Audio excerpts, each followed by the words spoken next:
যত জায়গায় ঘুরছি বাংলাদেশের মানুষের মতো মানুষ নাই। আমার সমাজ এখনো অনেক ভালো।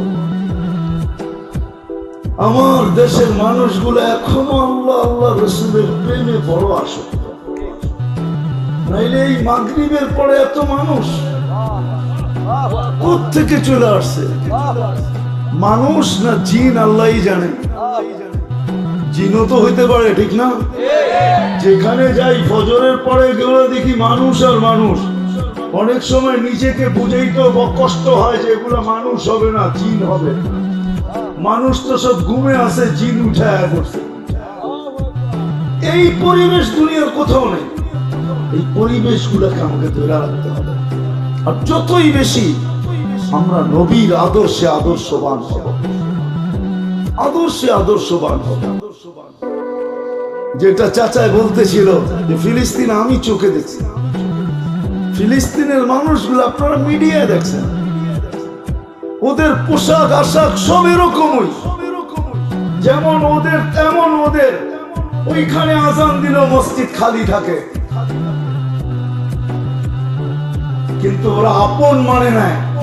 বিদায় তোমাদেরকেও বলবো নবীর কালচার।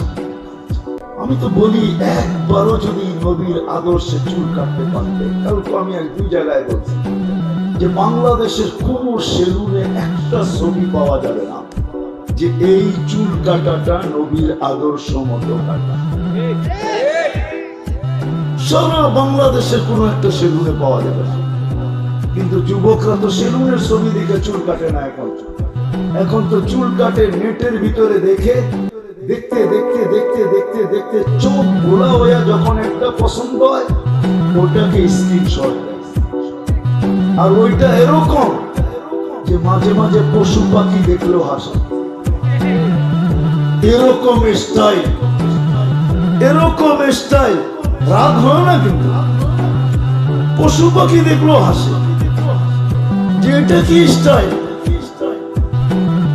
হ্যাঁ, তোমরা তো দুনিয়ার পাখি কম দেখছো। আমি বাংলাদেশে অধিকাংশ চুলের স্টাইলের একটা পাখি ছবি তোমাকে নেটের থেকে দেখাইতে পারি। ওরও চুলের স্টাইল এরকম, এদিক দিয়ে কিচ্ছু নাই, খালি উপর দিয়ে এত বড় একটা আছে পিস পর্যন্ত, এদিক দিয়ে কিচ্ছু নেই, পুরাটা এদিক দিয়ে ছাটা। একটা পাখি আছে, আমাদের দেশে পাওয়া যায় না ওটা। ওটার জন্য আফ্রিকার দেশে যেতে হবে। মনে হয় যে আফ্রিকায় ওই স্টাইলে চুল কাটে না। তোমাদের পায়ে হাত দিয়ে আসো নবীর আদর্শের উপরে।